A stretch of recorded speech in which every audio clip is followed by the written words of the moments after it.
இந்தியாவில் ஒரே நாளில் கொரோனாவுக்கு 190 பேர் உயிரிழப்பு. பலியானோர் எண்ணிக்கை 4500 கடந்தது.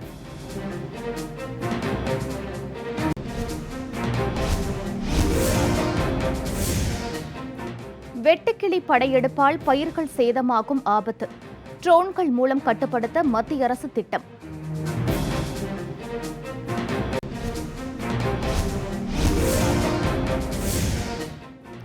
தெலுங்கானாவில் 120 அடி ஆழ்துளை கிணற்றில் சிக்கிய 3 வயது சிறுவன் உயிரிழப்பு. தோல்வியில் முடிந்தது மீட்புப் பணி.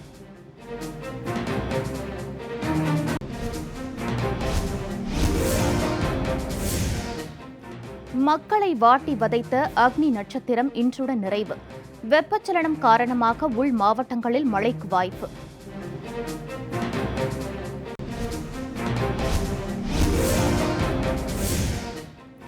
தென் அமெரிக்க நாடுகளில் வேகமாக பரவி வரும் கொரோனா. பிரேசிலில் பலி எண்ணிக்கை 25,000 தாண்டியது.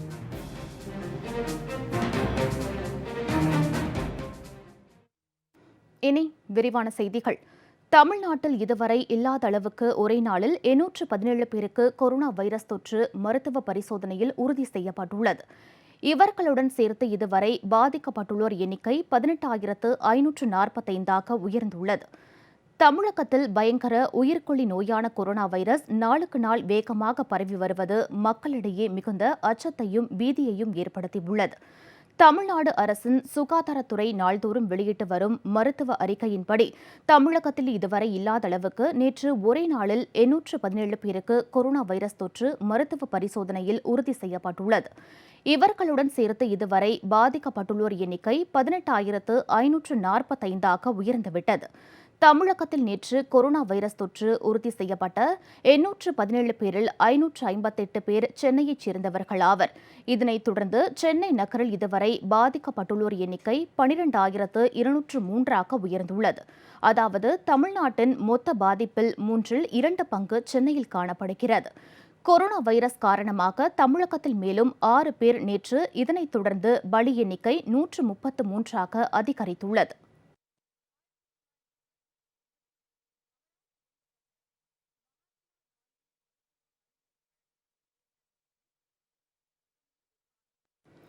இந்தியாவில் நேற்று ஒரே நாளில் 190 பேர் கொரோனா வைரஸ் தாக்குதல் காரணமாக உயிரிழந்தனர். சீனாவின் ஹூகான் நகரில் பரவிய கோவிட்-19 எனப்படும் கொரோனா வைரஸ் இந்தியாவில் காட்டுத்தீ போல் வேகமாக பரவி வருகிறது. கொரோனா வைரஸ் பரவலை கட்டுப்படுத்தவே நாடு முழுவதும் வரும் 31ஆம் தேதி வரை 4ஆம் கட்டமாக ஊரடங்கு நீட்டிக்கப்பட்டுள்ளது.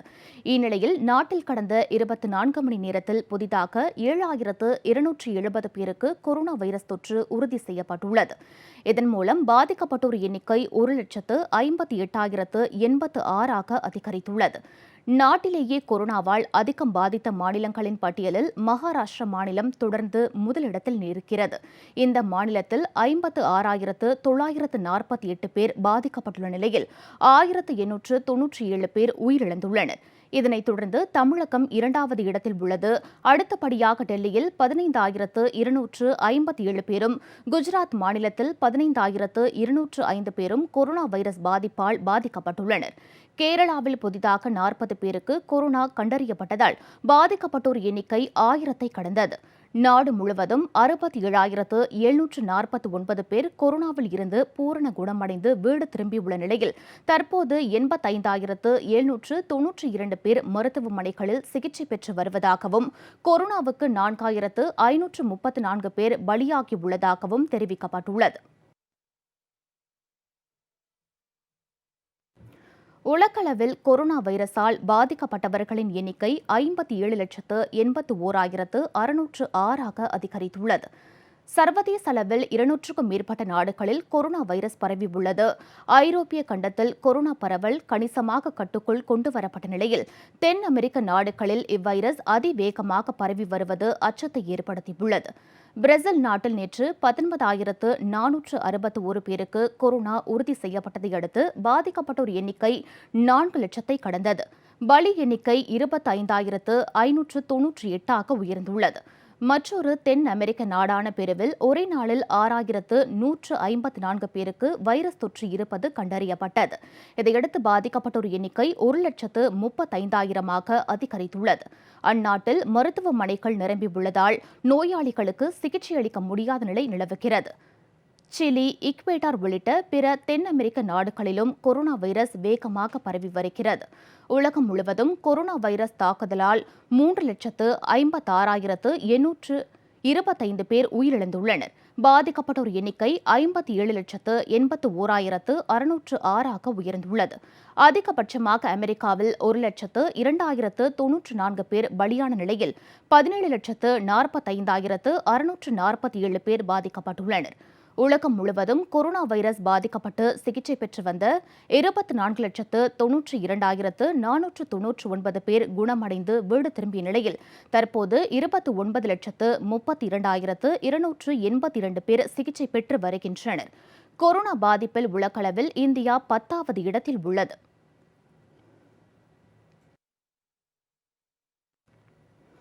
வெட்டுக்கிளிகள் படையெடுப்பை கட்டுப்படுத்தும் முயற்சியாக ட்ரோன்களை பயன்படுத்த மத்திய அரசு முடிவு செய்துள்ளது. இந்தியாவின் ராஜஸ்தான், மத்திய பிரதேசம் மற்றும் மகாராஷ்டிரா ஆகிய மாநிலங்களில் வெட்டுக்கிளி படையெடுப்பு அதிகரித்துள்ளது. இந்த பாலைவன வெட்டுக்கிளிகள் அடுத்த மாதம் இந்தியாவுக்குள் பல இடங்களில் ஊடுருவ வாய்ப்பிருப்பதாக ஐக்கிய நாடுகள் சபை எச்சரிக்கை விடுத்துள்ளது. பொதுவாக இந்தியாவில் ஜூன் அல்லது ஜூலை மாதங்களில் மட்டுமே வெட்டுக்கிளிகள் படையெடுக்கும் என்றும் கடந்த ஆண்டு அவற்றை பாகிஸ்தான் கட்டுப்படுத்த தவறியதால் இந்த ஆண்டு முன்னதாகவே வெட்டுக்கிளிகள் படையெடுத்துள்ளதாக மத்திய அரசு தெரிவித்துள்ளது. அவற்றை கட்டுப்படுத்தும் நடவடிக்கைகள் முழுவீச்சில் நடைபெற்று வருவதாக தெரிவித்துள்ள மத்திய அரசு 47,308 ஹெக்டேர் பரப்பிலான பகுதிகளில் வெட்டுக்கிளிகள் கட்டுப்படுத்தப்பட்டுள்ளதாக கூறியுள்ளது. வெட்டுக்கிளிகள் படையெடுப்பை கட்டுப்படுத்த ட்ரோன்களை பயன்படுத்த மத்திய விமான போக்குவரத்து துறையின் அனுமதியை கோரியுள்ளதாகவும் அதன் உதவியுடன் வானில் இருந்து பூச்சிக்கொல்லி மருந்தை தெளிக்க திட்டமிடப்பட்டுள்ளதாகவும் தெரிவிக்கப்பட்டுள்ளது. ராஜஸ்தான், மத்திய பிரதேசம் மற்றும் உத்தரப்பிரதேசத்தின் சில பகுதிகளில் தற்காலிக கட்டுப்படுத்தல் முகாம்கள் அமைக்கப்பட்டுள்ளதாகவும் மத்திய அரசு தெரிவித்துள்ளது.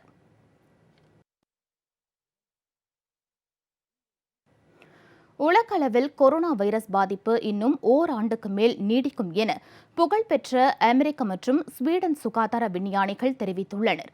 உலக சுகாதார நிபுணரும் அமெரிக்காவின் ஹார்வர்ட் குளோபல் ஹெல்த் இன்ஸ்டிடியூட் இயக்குநருமான பேராசிரியர் ஆஷிஷ் ஜா மற்றும் ஐரோப்பிய தொற்று நோய் தடுப்பு மையத்தின் முன்னாள் தலைமை விஞ்ஞானியும் ஸ்வீடன் நாட்டின் சுகாதார நிபுணருமான பேராசிரியர் ஹோக்கர் கீசிக் ஆகிய இருவரும் கொரோனா வைரஸ் தாக்கம் தொடர்பாக காங்கிரஸ் நாடாளுமன்ற உறுப்பினர் திரு ராகுல் காந்தியுடன் கலந்துரையாடிய விவரங்கள் காங்கிரஸ் கட்சியின் சமூக வலைதளங்களில் வெளியிடப்பட்டுள்ளன. இந்தியாவில் கொரோனா வைரஸ் பொது முடக்கத்தால் ஏற்பட்டுள்ள பொருளாதார சீரழிவை சரி செய்ய முதற்கட்டமாக நாட்டு மக்களிடையே நம்பிக்கையை உருவாக்க வேண்டியது அரசின் கடமை என்றும் ஆஷிஷ் ஜா தெரிவித்துள்ளார். இவ்விரு சுகாதார விஞ்ஞானிகளுடன் கலந்துரையாடிய காங்கிரஸ் எம்பி திரு ராகுல் காந்தி கொரோனா வைரஸ் தாக்கத்திற்கு பின்னர் மக்களின் வாழ்க்கை முறையில் பெரிய மாற்றங்கள் நிகழும் என்று கூறினார்.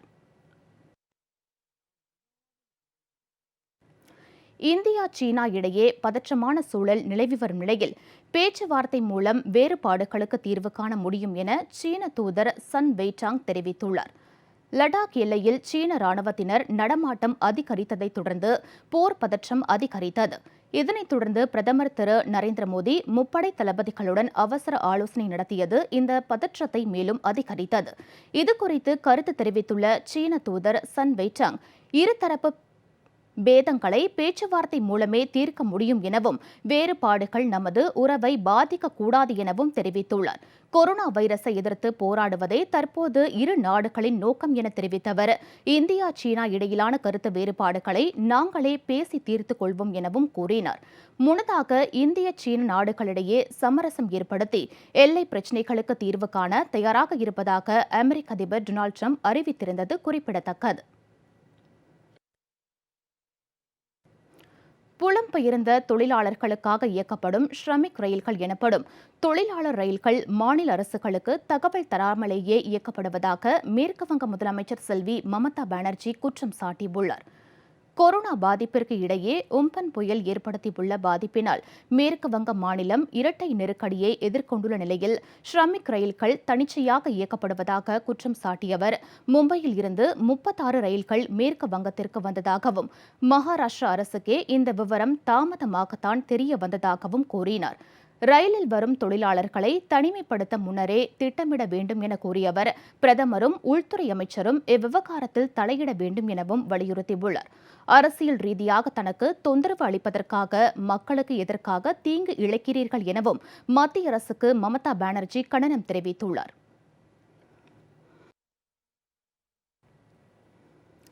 சிபிஎஸ்இ 10ஆம் வகுப்பு மற்றும் 12ஆம் வகுப்பு மாணவர்கள் தாங்கள் தங்கியுள்ள ஊர்களிலேயே பொதுத் தேர்வுகளை எழுதலாம் என மத்திய மனிதவள மேம்பாட்டுத்துறை அமைச்சர் திரு ரமேஷ் பொக்ரியால் தெரிவித்துள்ளார்.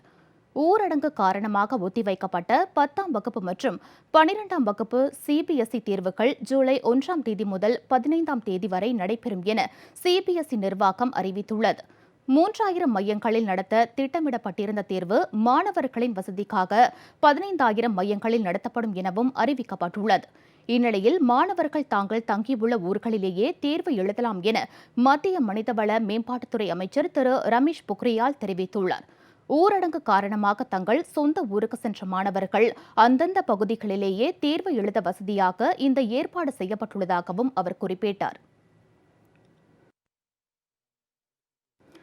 தெலுங்கானாவில் ஆழ்துளை கிணற்றில் தவறி விழுந்த 3 வயது குழந்தையை மீட்கும் முயற்சி தோல்வியடைந்ததால் அக்குழந்தை பரிதாபமாக உயிரிழந்தது.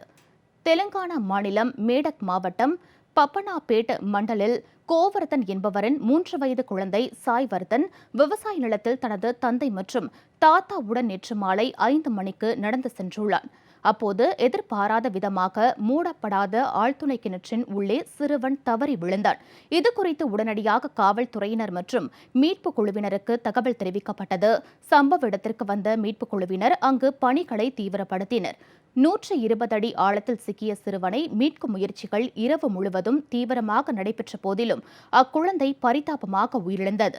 இது தெலுங்கானா மாநிலத்தில் பெரும் சோகத்தை ஏற்படுத்தியுள்ளது. வாரணாசி அருகே எக்ஸ்பிரஸ் ரயிலில் புலம்பெயர் தொழிலாளர்கள் 2 உடல்கள் மீட்கப்பட்ட சம்பவம் குறித்து போலீசார் விசாரணை மேற்கொண்டு வருகின்றனர். ஊரடங்கு தடை உத்தரவால் நாடு முழுவதும் பல்லாயிரக்கணக்கான புலம்பெயர் தொழிலாளர்கள் பெரும் சிரமத்திற்கு ஆளாகியுள்ளனர். பல்வேறு தரப்பினரின் வலியுறுத்தலை தொடர்ந்து அவர்களை ரயில் மூலம் சொந்த ஊருக்கு அனுப்பி வைப்பதற்கான நடவடிக்கையை மத்திய அரசு மேற்கொண்டது.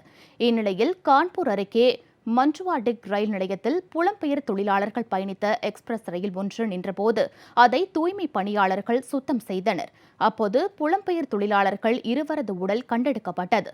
இச்சம்பவம் சக தொழிலாளர்களை வேதனையில் ஆழ்த்தியது.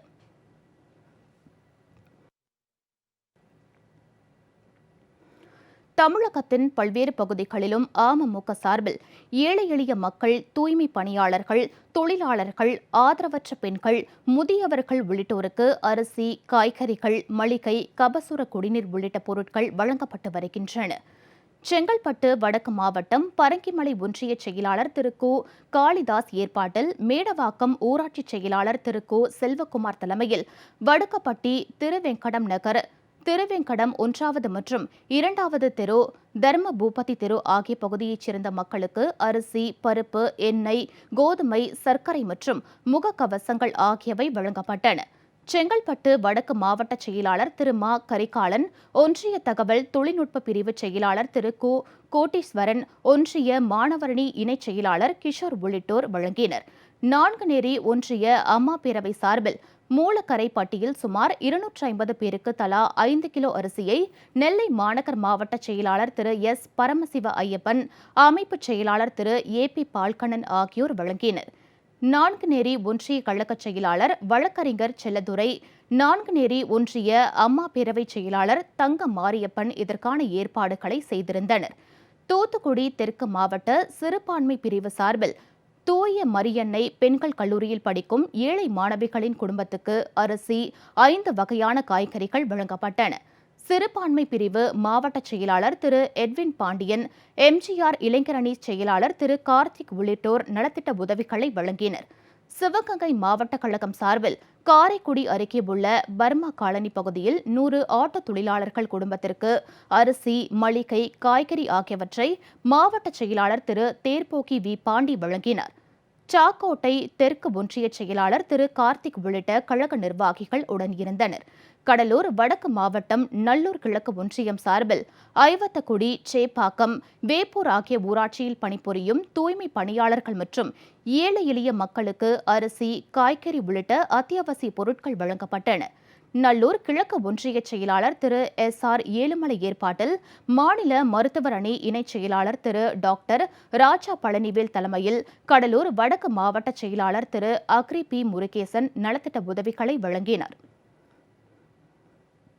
சென்னை எர்ணாவூரில் அறிவிக்கப்படாத மின்வெட்டை கண்டித்து அப்பகுதி பொதுமக்கள் ஆர்ப்பாட்டத்தில் ஈடுபட்டனர். சென்னை எண்ணூர் அருகே உள்ள எர்ணாவூர் மார்க்கெட் பகுதியில் இரவு 11 மணி முதல் அதிகாலை 3 மணி வரை தினமும் மின்வெட்டு ஏற்படுவதாக அப்பகுதி மக்கள் குற்றம் சாட்டியுள்ளனர். இதனால் குழந்தைகள் மற்றும் முதியோர் அவதியுறுவதாக வேதனை தெரிவிக்கும் அவர்கள் மின்வெட்டு தொடர்ந்தால் சாலை மறியல் போராட்டத்தில் ஈடுபடப் போவதாக எச்சரிக்கை விடுத்துள்ளனர். இருக்க சொன்னீங்க, வெளியிலேயே போகக்கூடாது முதியவருங்கன்னு சொல்லிட்டீங்க. அப்போ வீட்டுக்குள்ளார தானே இருக்கிறோம். நைட்டு 12 மணிக்கு போனது இந்த ஒரு வாரமா அப்படிதான். விடிய காலம்புறோம், ராத்திரியெல்லாம் எங்களால் முடியவே இல்லை.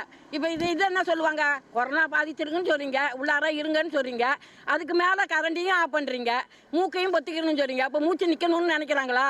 அதுதான் நான் கேட்கறது. இது வரைக்கும் எங்களால் முடியல. இந்த 10 நாளாக எனக்கு அப்படி இருக்குது. வயசானவங்க என்ன செய்வாங்க? அரசாங்கம் என்ன சொல்லுதுன்னா 2 மாதத்தில் இந்த கொரோனாவால் லாக்டவுன் பண்ணதுலேருந்து தண்ணியும் மின்சாரமும் எல்லாருக்குமே தடை இல்லாமல் கிடைக்குன்னு சொல்கிறாங்க. அப்போ தண்ணியும் மின்சாரமும் கட்டாய தேவையும் கூட. எல்லாருமே வீட்டில் இன்றைக்கி இருக்கக்கூடிய நேரத்தில் இந்த அக்கினி வெயிலில் கடுமையான வெயில் இன்றைக்கி மக்களை வாட்டி வதைக்கக்கூடிய சூழல் இருக்குது. அது இன்றைக்கி கொரோனாவால் எல்லாம் என்ன பண்ணுறாங்கன்னா, மருத்துவமனையில் இடம் இல்லை, சத்திரம் இல்லைன்னு சொல்லிட்டு வீட்டிலே தனிமைப்படுத்த சொல்கிறாங்க. அப்போ வீட்டிலே தனிமைப்படுத்தக்கூடிய அந்த நோயாளிகள் இந்த மின்வெட்டால் எப்படி இருக்க முடியும்? குடிக்கிறதுக்கு தண்ணியும் இங்கே பெரிய பிரச்சனையாக இருக்குது. அதோட மின்வெட்டு என்பது ரொம்ப கடினமான ஒரு மோசமான பிரச்சனையாக இருக்குது.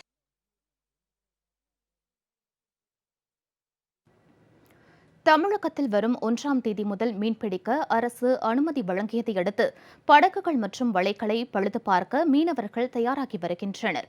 ஒவ்வொரு ஆண்டும் மீன் குஞ்சுகளின் இனப்பெருக்கத்தினை கருத்தில் கொண்டு விசை படகுகள் மூலம் மீன்பிடிக்க ஏப்ரல் 15ஆம் தேதி முதல் ஜூன் 15ஆம் தேதி வரை 60 நாட்கள் தடை விதிக்கப்படுவது வழக்கம். இந்த ஆண்டு கொரோனா வைரஸ் தாக்கம் காரணமாக ஏப்ரல் 15க்கு ஒரு மாத காலம் முன்னரே விசைப்படகு மீனவர்கள் கடலுக்கு மீன்பிடிக்க செல்லாமல் இருந்து வந்தனர். இதையடுத்து 60 நாட்கள் மீன்பிடி தடை காலத்தை 45 நாட்களாக குறைத்து வரும் 1ஆம் தேதி முதல் விசைப்படகு மீனவர்கள் மீன்பிடிக்க அனுமதி வழங்கப்பட்டுள்ளது. இதனால் தூத்துக்குடி விசைப்படகு மீனவர்கள் தங்கள் படகுகளை பழுது பார்த்து தயார்படுத்தி வருகின்றனர். அத்தோடு பல மாதங்களாக கடலுக்குள் செல்லாததால் படகுகளை பராமரிக்க மத்திய அரசு அறிவித்துள்ள சிறு குறு தொழில்களுக்கான கடன் உதவி திட்டத்தில் தங்களுக்கு கடன் வழங்கிடவும் கோரிக்கை விடுத்துள்ளனர். கொரோனாவின் பாதிப்பினால இன்றைக்கி மீன்பிடி தடை காலம் முன்னாடியே விசைப்படகுல போக விடாமல் நிறுத்தி ஒரு 3 மாதத்துக்கு முன்னாடி நிப்பாட்டிட்டாங்க. இப்போ மத்திய அரசு அதை தளர்த்தி இந்த மே மாதம் 31ஆம் தேதி முடிவடைந்து ஜூன் 1 கடலுக்கு போகலான்னு அறிவிச்சிருக்காங்க. எங்களுக்கு கொஞ்சம் சந்தோஷமாக இருக்குது. ஆனால் இப்போ இருக்கிற சூழ்நிலையில் விசைப்படகை பராமரிப்பதற்கு ஒரு 5 லட்ச ரூபா கிட்ட தேவைப்படுது. அதை கடனை வாங்கி தான் நாங்கள் அந்த பராமரிப்பு பணியில் ஈடுபட்டுருக்கோம்.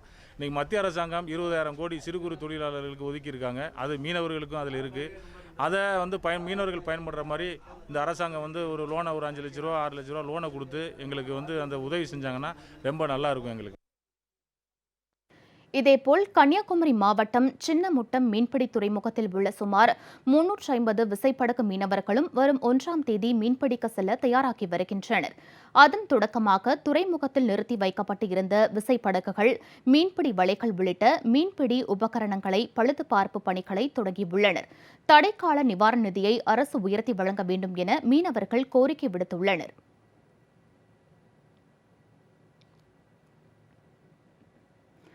காஞ்சிபுரம் மாவட்ட தொழிற்சாலைகளில் பணிபுரியும் பணியாளர்களுக்கு கொரோனா தொற்று கண்டறியப்பட்டால் அதற்காக தொழிற்சாலைகளை மூட வேண்டிய அவசியம் இல்லை என்று மாவட்ட ஆட்சியர் திரு பொன்னையா தெரிவித்துள்ளார். செய்தியாளர்களை சந்தித்த திரு பொன்னையா, நோய் தொற்று கண்டறியப்பட்டவர்கள் பணிபுரிந்த பகுதியை மட்டும் 3 நாட்களுக்கு மூடி தொழிற்சாலை முழுவதும் கிருமி நாசினி மூலம் சுத்தப்படுத்தும் பணியை மேற்கொள்ளலாம் என கூறினார். கம்பெனியை ரன் பண்ணுறதை பற்றி சில தகவல்கள் கம்பெனி மூடல், கம்பெனி வந்து க்ளோஸ் பண்ணுறாங்களா இல்லையா அப்படிங்கிற கொஸ்டின்ஸ்லாம் வருது. கம்பெனியை பொறுத்த மட்டும் close proximity of the area in which the employee was working, அதாவது it's a long processing industry அப்படின்னா இவர் எந்த பகுதியில் ஒர்க் பண்ணாரோ அந்த பகுதியை மட்டும் டிஸ்இன்ஃபெக்ஷன் கம்ப்ளீட்டாக பண்ணணும் 3 டேஸ்க்கு. அந்த 3 டேஸ் மட்டும் அந்த பகுதியை மட்டும் ஷட் டவுன் பண்ணிக்கலாம். அதே நேரத்தில் என்டையர் கம்பெனியும் ஃபுல்லாக வந்து டிஸ்இன்ஃபெக்ட் பண்ணணும். என்டையர் கம்பெனியை மூட வேண்டிய அவசியம் இல்லை.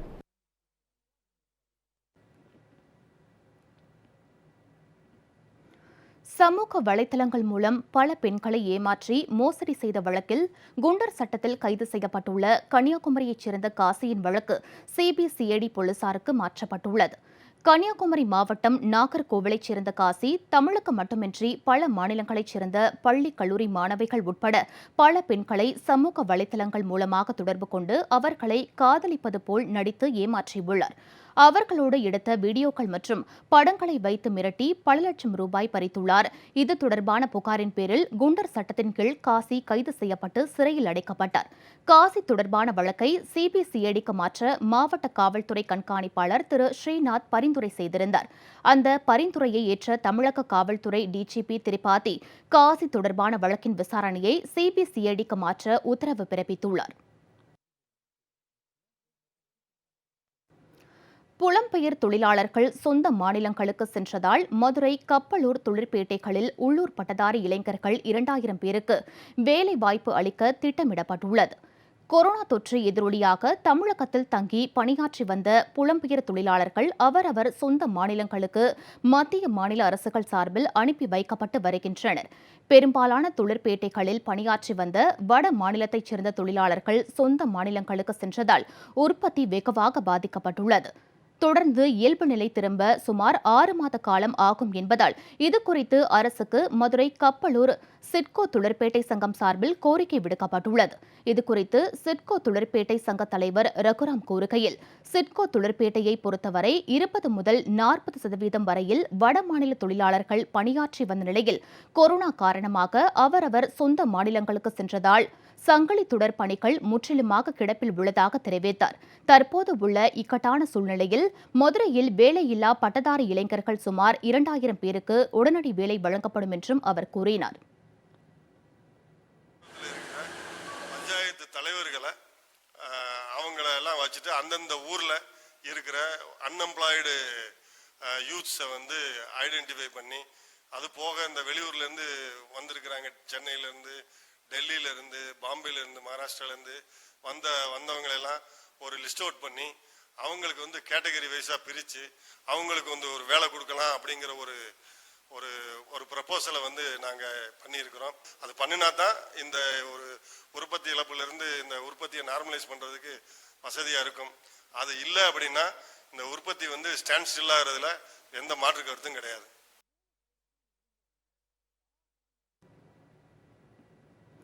புதுக்கோட்டை மாவட்டத்தில் திறக்கப்பட்ட டாஸ்மாக் மதுக்கடை பொதுமக்களின் போராட்டம் காரணமாக மூடப்பட்டது. புதுக்கோட்டை விராலிமலையை அடுத்த தேங்காய் தின்னிப்பட்டியில் உள்ள டாஸ்மாக் கடையை அகற்றக் கோரி அப்பகுதி மக்கள் நீதிமன்றத்திற்கு வழக்கு தொடர்ந்தனர். இதில் 12 வாரங்களில் கடையை காலி செய்ய நீதிமன்றம் கடந்த ஆண்டு உத்தரவிட்டது.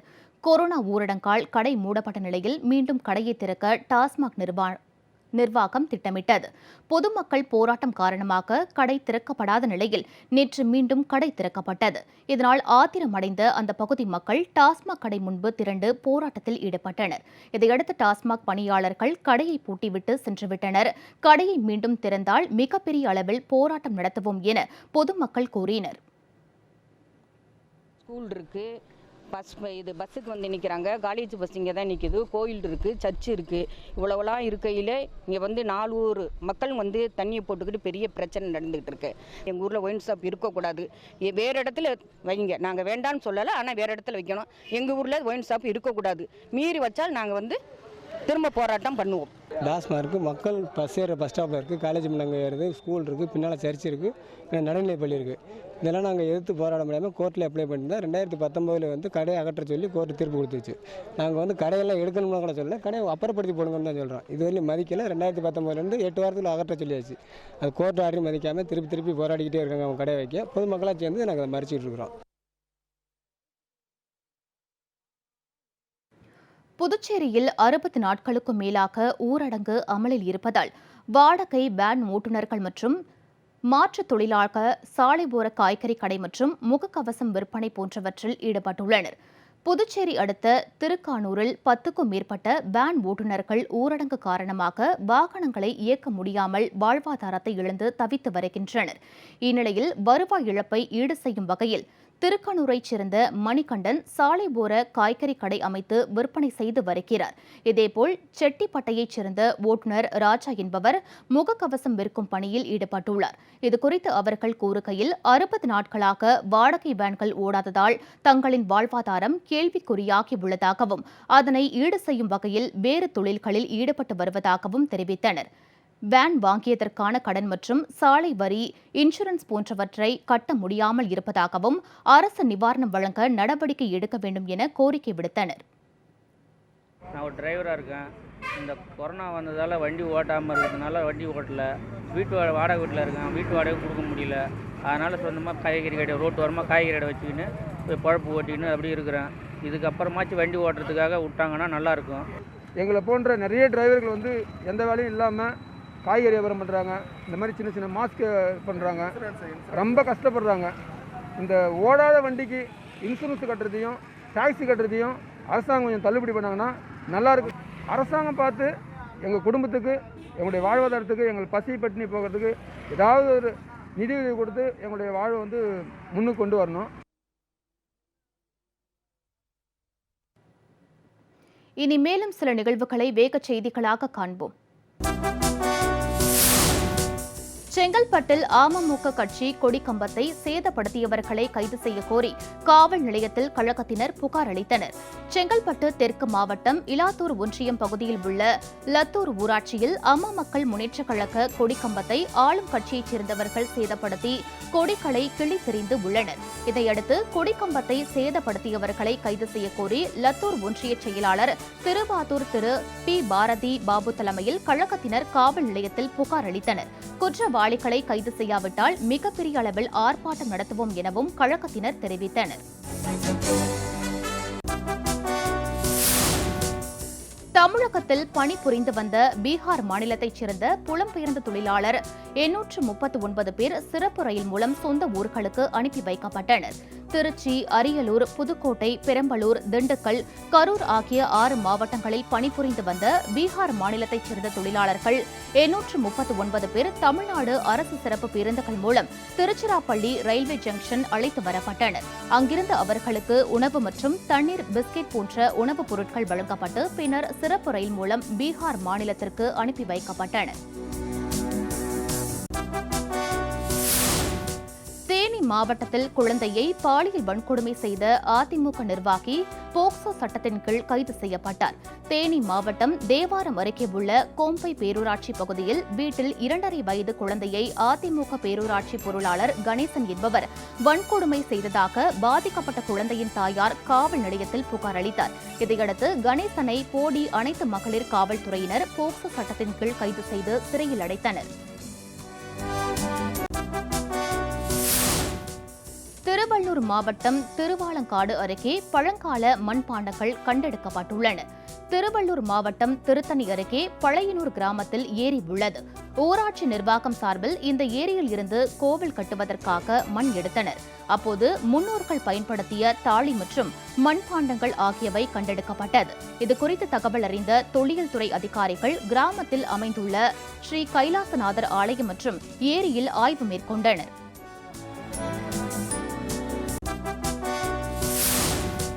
குஜராத் தலைநகர் அகமதாபாத்தில் இருந்து கடந்த 25ஆம் தேதி டெல்லி சென்ற ஸ்பைஸ் ஜெட் விமான பயணிக்கும் டெல்லியில் இருந்து கவுஹாத்திக்கு சென்ற விமான பயணிக்கும் கொரோனா தொற்று உறுதி செய்யப்பட்டுள்ளதாக அந்த விமான நிறுவனம் சார்பில் தெரிவிக்கப்பட்டுள்ளது.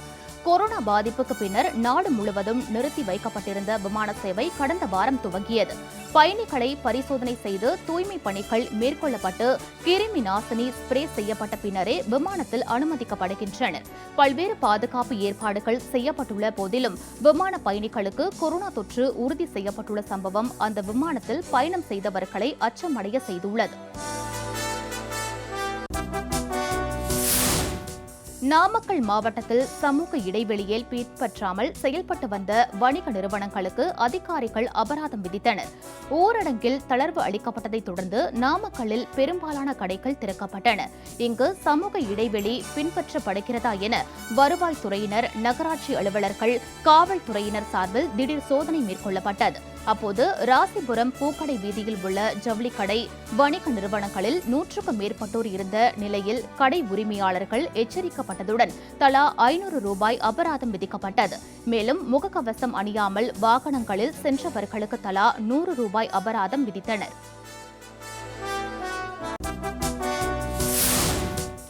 ஆத்தூர் அருகே மகளின் திருமண விருந்திற்காக புள்ளி மானை வேட்டையாடி கறி சமைக்க முயன்ற விவசாயியை வனத்துறையினர் கைது செய்தனர்.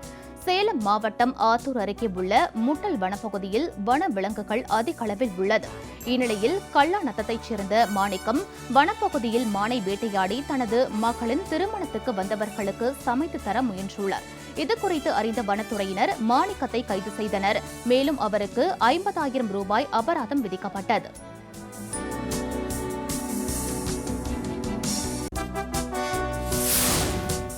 நாகை மாவட்டம் கால்நடைத்துறை அலுவலகத்தில் அதிகாரிகளுக்கிடையே கைகலப்பு ஏற்பட்டது தொடர்பாக 3 பேர் பணியிடை நீக்கம் செய்யப்பட்டனர். நாகப்பட்டினம் கால்நடைத்துறை இணை இயக்குநர் அலுவலகத்தில் உதவி இயக்குநராக பணியாற்றி வரும் கணேசன் தனக்கு ஊதிய சான்றிதழ் கோரி கால்நடை மருத்துவரான ராஜாவிடம் கேட்டுள்ளார்.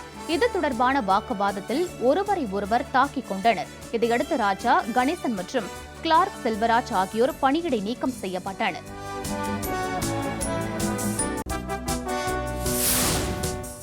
நெல்லை மாவட்டம் அருகே அதிமுகவில் இருந்து விலகிய ஏராளமானோர் அமமுகவில் தங்களை இணைத்துக் கொண்டனர்.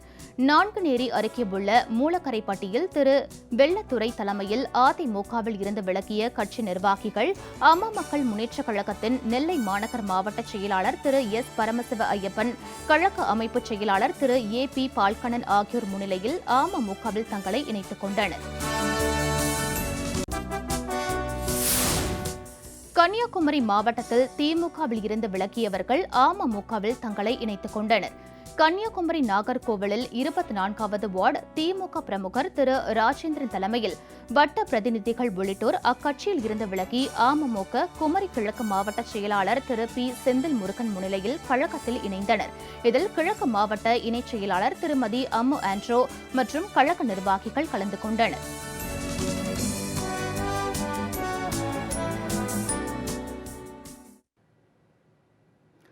பொதுமக்களுக்கு இலவச முகக்கவசங்களை வழங்க சிங்கப்பூர் முழுவதும் புதிய வகை இயந்திரங்களை அந்நாட்டு அரசு நிறுவியுள்ளது. சிங்கப்பூரில் கடந்த ஏப்ரல் மாதம் 14ஆம் தேதி முதல் பொது இடங்களில் அனைவரும் கட்டாயமாக முகக்கவசம் அணிய வேண்டும் என உத்தரவிடப்பட்டது. முதன்முறையாக விதிமுறை மீறப்பட்டால் சுமார் 15,000 ரூபாய் அபராதம் விதிக்கப்படும் என்றும் அரசு அறிவித்தது. மேலும் நாட்டில் உள்ள அனைவருக்கும் ஏற்கனவே இலவச முகக்கவசங்களையும் அரசு அளித்துள்ளது. இந்நிலையில் தற்போது மீண்டும் பயன்படுத்தத்தக்க இலவச முகக்கவசங்கள் வழங்கும் இயந்திரங்கள் நாடு முழுவதும் நிறுவப்பட்டுள்ளன. சமூக கூடங்களில் உள்ள இந்த இயந்திரங்களில் முகக்கவசங்களின் அளவை தேர்வு செய்து அடையாள அட்டையை பயன்படுத்தி பொதுமக்கள் அவற்றை பெற்றுக் கொள்ளலாம் என சிங்கப்பூர் அரசு தெரிவித்துள்ளது.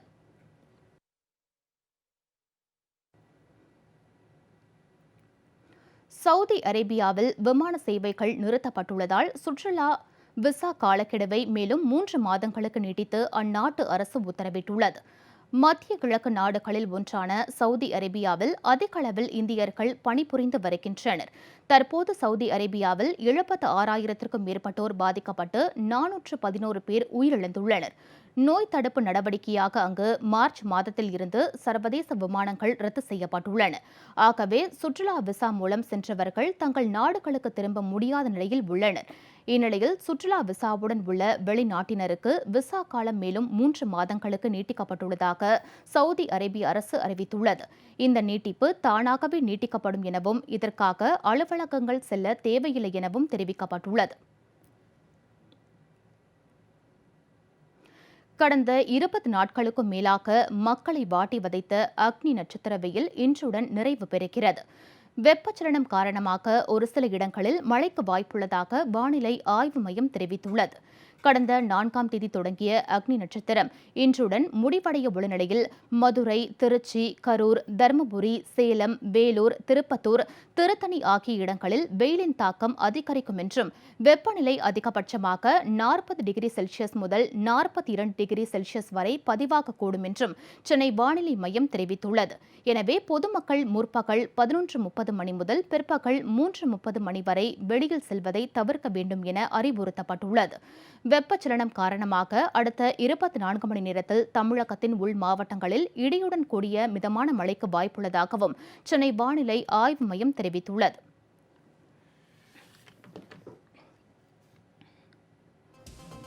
செய்திகள் நிறைவடைந்தன. அடுத்தடுத்த நிகழ்வுகளுக்கு தொடர்ந்து பாருங்கள் ஜெயா பிளஸ் செய்தி சேனலை.